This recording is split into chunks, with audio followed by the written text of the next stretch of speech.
All right, I'd like to call the order of the Committee of the Whole for September 28th, 2021 at 5:32 p.m. Roll call. Aldermans Madden. Here. Kubaki. Here. Engelhardt. Here. Kapusta. Here. Terrence. Here. Hamel. Here. Wolf. Wolf is absent. We have a quorum present. Thank you. Approval of the agenda? Move to approve. Second. All those in favor say aye. Aye. Opposed? That passes unanimously. Approval of minutes from September 14th, 2021. Move to approve. Second. Discussion? Did you do the statement of public notice or? Thought we did. You did statement of public. Oh, we'll get back to that. Approval of the minutes from September 14th, 2021. All those in favor say aye. Aye. Opposed? That passes. Statement of public notice, sorry. This meeting was noticed in accordance with the open meeting law. Thank you. Checking things off too quickly. New business. Review agreement with Tyler Technologies, Inc. for assessment services. In your packet, you will have a contract with pricing for our assessment, essentially our contracted assessor services that we have. You know what, I don't, That's not it. Is that in? I didn't see The it. contract for assessment? Is the assessor's stuff in our packet? Okay. All right. Nick's here. Yeah. Oh, We have a representative from Tyler here. Hi. Is that on on? the top. On the top. Yep. Yeah, good evening. My name is Marty Keene. I work with Tyler Technologies. I'm here on behalf of Mark Link. Today, he had another commitment, so I'm substituting for him. Any questions, I'd be more than happy to answer for you. So essentially what we were given, the numbers will probably be what they're, do you have a copy of the numbers with us or?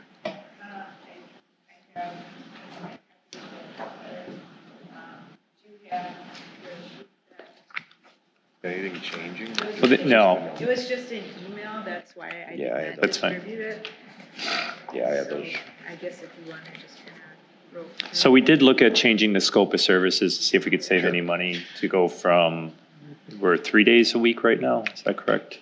Yes. So Yes. from 3 days down to 1 day with on-call, the cost difference was minimal. It's like $4,000 difference for the year to change the scope of service. I didn't feel that was prudent, even though our budget is tight. It really didn't seem to make a lot of sense. So based on that, can you, one of you two read what the new numbers are going to be for the next?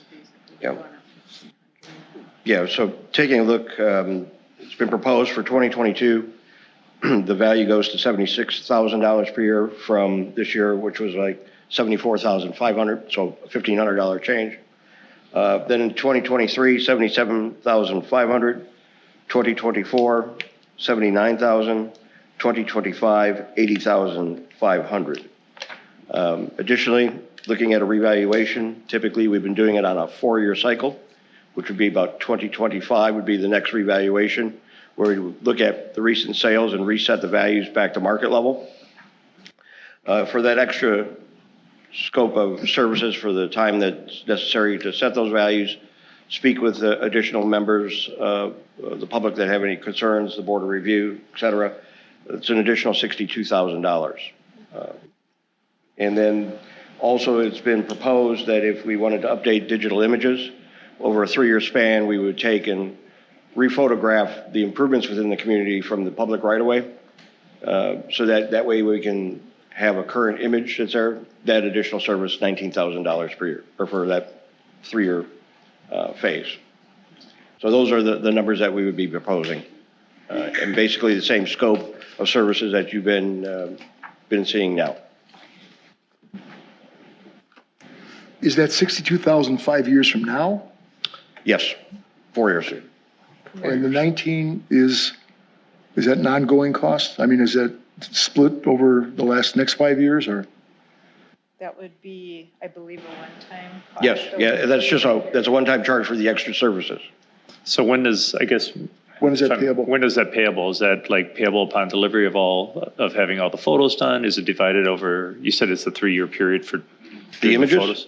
I'm sorry, what? The images was $19,000. That was going to be taking the 19th, all the images within the community over a 3-year span. And when is that payable is the question.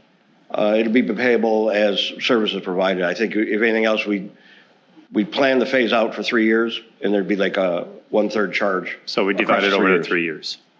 Okay, thank you. Okay. Yeah.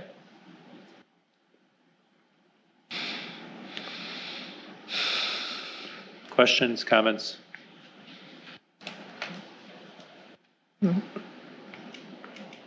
$1,500 a year, I mean, it's just an arbitrary $1,500, just, Well, Throw it in there. community's growing, you got more Yeah. houses, there's All more right. work they're doing. okay.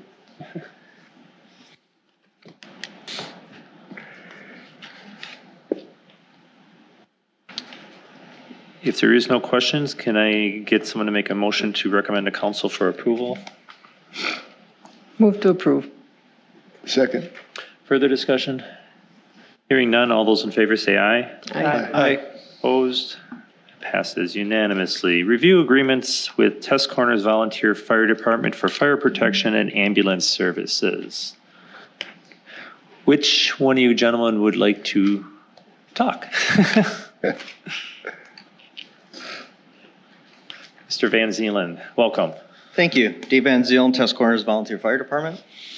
So, do you want to summarize our conversation? Do you want me to, or? So, our conversation basically, the department was under a 3-year contract. I think you were providing roughly $498,000 on an annual basis. And we had seek to increase that by approximately $100,000 to $598,000. We've had several discussions, the mayor and I, and this has been an ongoing discussion since probably last October. And then we decided that the city, we would agree to a $50,000 increase with the understanding that, he knows that we are pulling out of our reserves. We right now for the last couple of years have been in the red, mainly due to the way that our department has shifted from a volunteer department to mostly kind of a paid-on-call department. We struggle keeping members, but we also struggle, like most of the other organizations around here, that rely on volunteers to actually do volunteer work. And so we now have paid-on-call people during the day from roughly 5 a.m. to 6 p.m.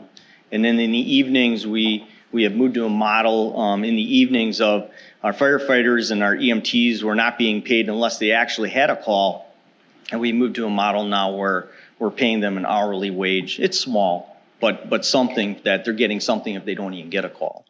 So a lot of our calls have drastically increased over the last couple of years to the point where we're seeing that a lot of the private insurance is really being covered by Medicare and Medicaid, and there's a reduction. You can only accept so much that the government's willing to give you, and that's where we're probably 70% of our calls are Medicare and Medicaid calls, and our charges are reduced based upon federal government guidelines, and it's not covering all the costs, unfortunately.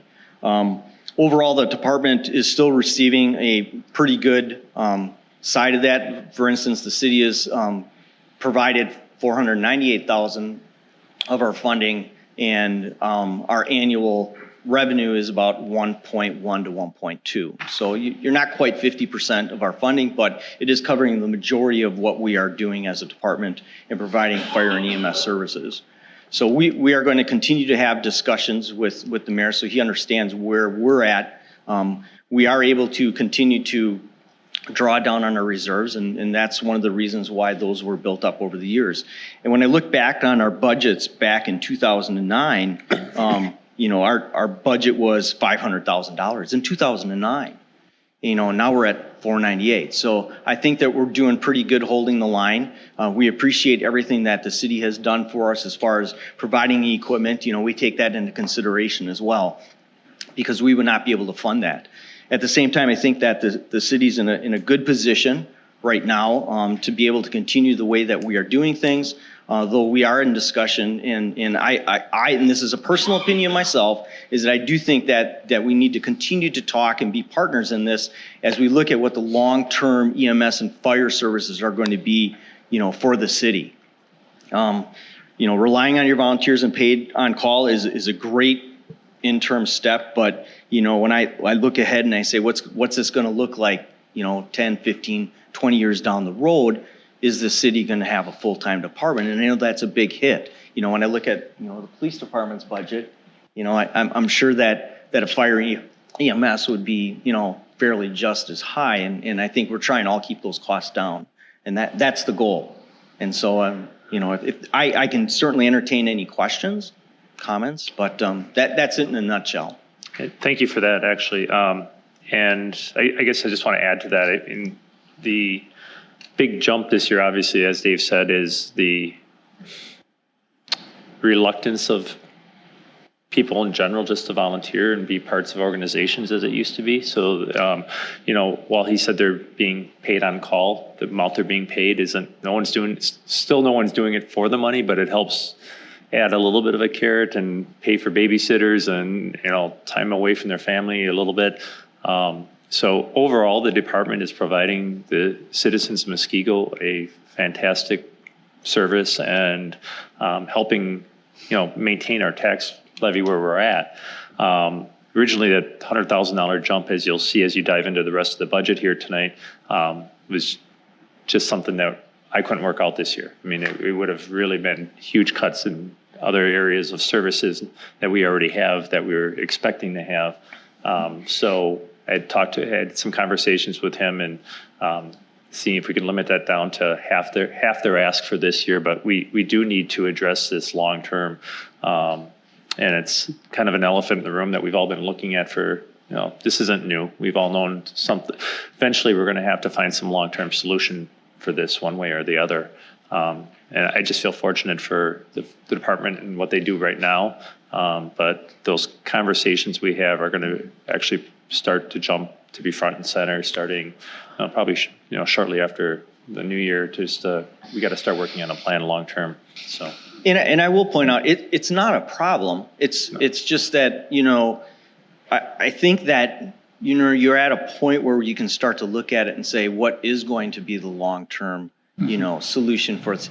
Again, not being a problem, but saying, if we want to get to point B, what do we need to get there? And again, there's ways we can work with you on that. And I know that in the past, the city has brought in a consultant for it, although I think it was a little bit biased based at that time because I think it was Muskego and Test Corners and we're trying to consolidate, get it down to one and everything. But overall, I think that process went well.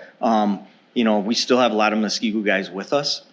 And I will put in a plug that if anybody is listening to this meeting, that Test Corners is always accepting people to come down and become a volunteer and, join the department. It is a really great place to work and, always looking for more people.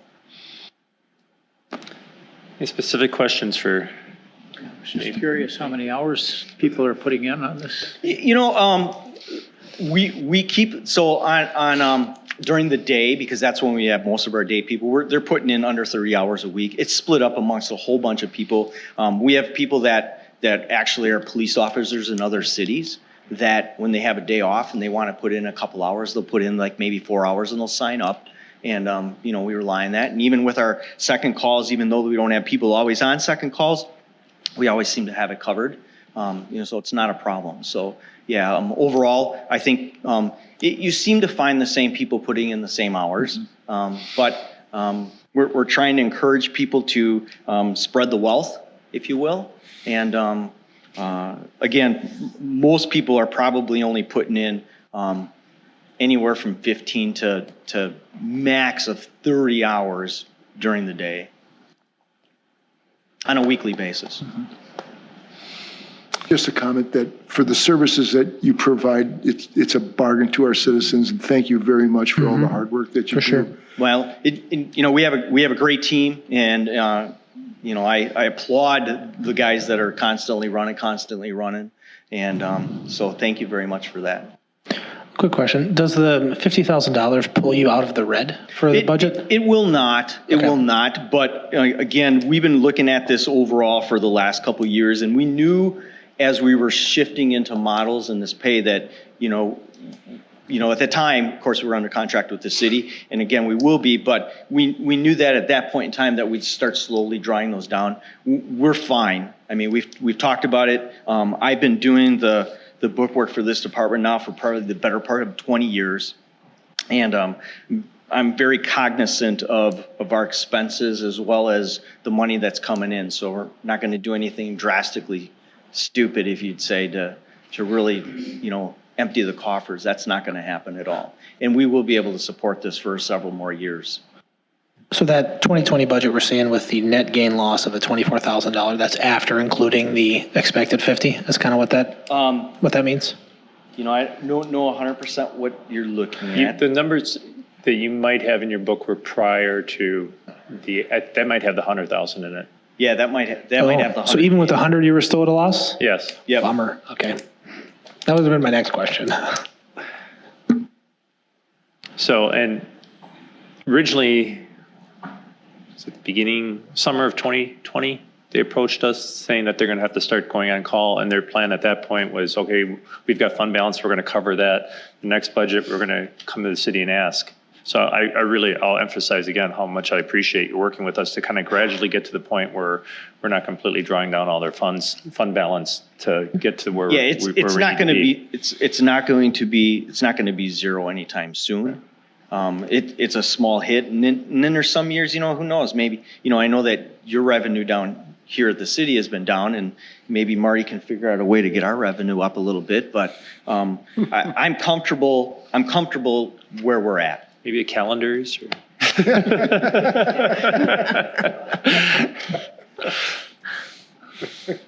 That's a picture I got to get out of my head now. It's not a pretty picture. Any other questions? How would you like to proceed with our contract? Do a 1 year, 2 year? Typically, we've done 2 years, but obviously, we don't know what next year's at. We don't, and we're not gonna decide this tonight anyway. So we're gonna have to come back on that. And that's perfectly fine. I mean, I'm comfortable, Jeff. If you're comfortable with 1 year. What we've done in the past is that we've done the multi-year contract. And we've done the financial goals. So if we have Okay. an emergency during those years, we can come back. All right. Even if we 3 years, we leave the $1,000 open. Okay. And you and I can talk before the next council. We're going to have a meeting lot and of conversation, I'm sure. yeah. Not in a bad way, details, but in a good way as Right. we start to walk through this process. Okay. Any other questions? Thank you very much, All right. gentlemen. Thank you very much. Appreciate it. And again, once again, thanks for your service. All right, moving on to the mayor's proposed 2022 budget. The draft documents are in front of you.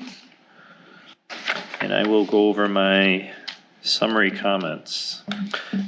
This year has proven to be an extremely challenging year with a number of factors affecting the 2022 city budget. The budget process started with over a $1,125,000 projected deficit, the largest in recent history. Through prioritizing the request initiatives, we are presenting a balanced budget for the council's consideration. As we continue to grow as a community, we need to monitor investments in our police, fire, and public works. This budget makes priority in those services so that we can maintain the image of being a safe community to live and raise a family. This 2022 budget is built upon council-defined budget goals with desired outcomes in the best interest of Muskego taxpayers, and the 2022 proposed budget is consistent with that measure. Based on the agreed-upon comprehensive goals of the Committee of the Whole, the balanced budget, as prepared by the department heads and I, is proposed to have a low mill rate of $3.80 per thousand of assessed value, which again is one of the lowest mill rates of any municipality in Waukesha County. Following are the 2022 comprehensive budget goals as approved by the Committee of the Whole. 1, apply net new growth as allowed per state levy limit statutes. Maintain high bond ratings, limit one-time funding sources, avoid depletion of special revenue funds, recognize and respect the expertise of incumbent employees through competitive pay increases and benefit packages, abide by the general operation fund balance policy, and budget goal setting as a collaboration between the committee of the whole, mayor, and staff. Regarding the budget process, this evening, the Committee of the Whole received the 2022 proposed budget for initial review. We will, however, continue researching further budget adjustments with the goal of lowering impact on the proposed tax levy. The goal is to have an approved budget on November 9th with a public hearing and budget adoption that evening. If there are specific questions regarding any line item, I encourage council members to contact the respective department head in advance to discuss the items or item to aid in identifying the precise information desired. Significant changes from 2021 to 2022.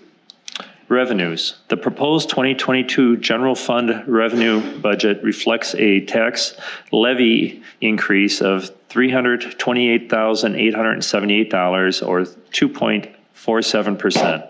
and is within the state levy limits. Increased revenue is derived from new growth. The additional funds will be utilized to offset expenditure increases in additional police officers, fire protection, technology personnel, HR personnel, employee pay scale adjustments, and merit increases, as well as to make up for a significant lower non-tax revenues such as investment income, which has decreased over $100,000. Also to be noted, the statement of assessed value has not yet been determined due to delayed Board of Review meeting to review assessment objections. The final value could have a slight impact to the estimated city tax rate. Regarding expenditures, the proposed 2022 general fund expenditure budget is in balance with the proposed revenue budget, resulting in a 0.94% increase over 2021. In support of the goal to recognize and respect the expertise of incumbent employees, this budget reflects a recommended pay scale adjustment of a 1.5% increase along with a maximum 1% merit pay for non-represented employees.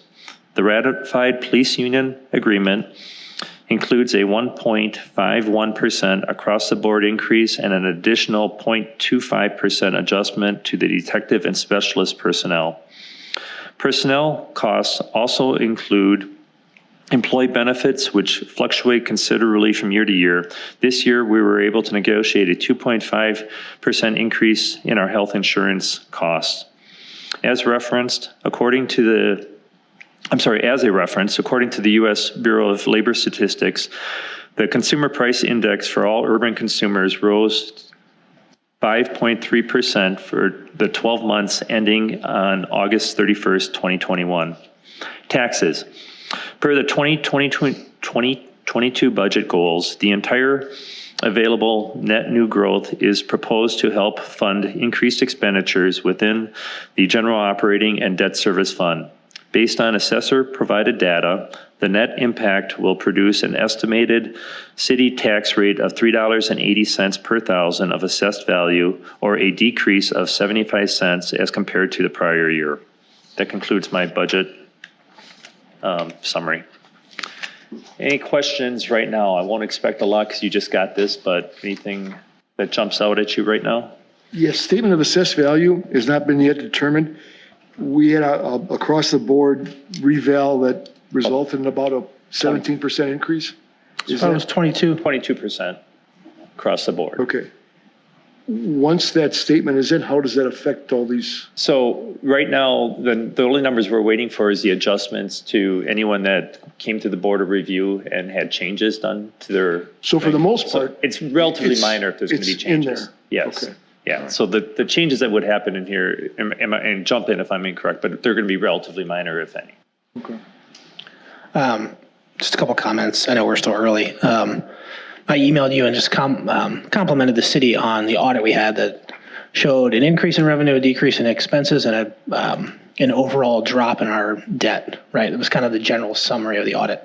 And to me, that says a lot that we're doing things right as a city as far as money goes. So I'm usually a stickler, I know, but it gives me the trust that what you're throwing out there, you're doing well with. I just did the early scratch numbers, and at this, we're looking at the average homeowner with a $100,000 home. I mean, I know that's not our average, but it would pay $4.80 more per 100,000, which is not all that much of an increase. So somebody with a $200,000 home is going to pay $9 more a year. Does that sound like the numbers you're looking at? Okay. Don't do math on TV. I learned that long. I got that to do that. That's the stuff I like to see. I know, like, when you're putting this together, because we're going to have residents that call and say, how much more is mine going to be? And if my math's right, that's a number I can tell them, hey, your $300,000 home, you're going to pay $12 more this year in taxes. And we're going to add staff to the police department, and we're going to do X, Y, and Z. I'm pretty sure the residents in my district would be okay with that. I know we're not voting right now, but I think that number would help if we could include that as we kind of go forward. Sure. So it's doable. One of the things I want to highlight in there when you're looking at it, it's this, the 2 point, I don't have the thing in front of me, but the 2.47% increase. The actual expenditures that we increased this year is less than 1%. So the difference in that is really lost in revenue sources that we're not getting, like the $100,000 I mentioned in lower investment income and things like that. So, now there is we're shifting some spending around on how we're paying for some things, some capital items, but overall spending is not going up overall huge. It's just the circumstances we're in. Any other questions or comments? I'm sure we will have more going forward, but please, as I mentioned in here, go through this. Please use the department heads as a resource. If you have questions on anything, they're the best ones to ask on specific budget lines. Sharon can also be assistance with that. I can probably to a lesser degree on all of it, but go to the department heads first. And I guess the other thing is, if you do have issues with something, let's start that discussion before November 9th when we're trying to approve this. So let's work through this and do this as a joint effort if we can. Chief's got a question. Yes, sir. You will also see on your table from Chief a little outline of what his plan is, and I'm thinking he wants to address some of that. I just want to make sure that you address it and you have the documentation in front of you. I'll actually be out of town on November 9th, but I will probably send Captain Simonchek in my stead. But if you have questions ahead of time, please don't hesitate to reach out to me specifically, because I am asking for, like I kind of mentioned at the public safety meeting, if you think about the police department, think about it in 4 arms. Our detective bureau, which I'm handling internally based upon some organizational restructuring that we talked about, based upon a captain retiring and not filling that position. And again, we worked with Mayor Petfalski on kind of a waterfall effect of new staffing on each shift so that I can see an increase. And you'll also notice along with that, I commented on with the public safety. If you'll notice in the newsletter that's going to go out in the fall, I'm going to comment on another specific thing, and speeding and some of the other problems that we're addressing here internally at the police department. So bottom line is, reach out to me ahead of time if you have questions, concerns, or are not sure where the numbers are coming from and what we're looking for on public safety end of things. Thanks. In his little packet that he did deliver answers a lot of questions you may have on why we're increasing public safety so much. Part of it is we are a growing community. We've always been really tight in all of our departments, the police department being no different. And there's a point where you start having to make adjustments. Fire department, we're finding that, and for other reasons, finding it with police as well. So. And the 3 that he's requesting look like they're in the proposed budget, correct? The what? The 3 that he's requesting in this, it looks like they're. Yes. Got it. Right. Because I'm seeing the. Yeah, and one of them's a staggered start. So one originally his ask was for 3.5 positions. We've moved it down to 2, one starting I'm doing this off top, I should be doing this off the top of my head, but I will. I think starting January 1st, the other one starting July 1st. And then a half position is a part-time boat patrol position to have someone dedicated to be out on the lakes on a regular basis. Because it looks like you've got an increase from 39 to 42, so there are 3 listed in this page, but sorry, you handed it to me. I'm just reading it. Well, based on my last discussion, Mr. Mayor, what we talked about, specifically the boat patrols kind of rolled up already into salaries because I will tell you, and you're going to notice in there, my boat patrol hours, again, I'm not meeting expectation on some things in terms of making sure that we can get out here. I almost want to take the phrase boat patrol and throw it out from the lexicon at the police department because this is a lake community. It's just patrol. Okay, so that's part of it, but I want to try to augment our patrol with some type of, I think we get a nice bang for our buck when it comes to like a part-time, if you will, or limited hours in conjunction with what we have with staffing to get out on the boat.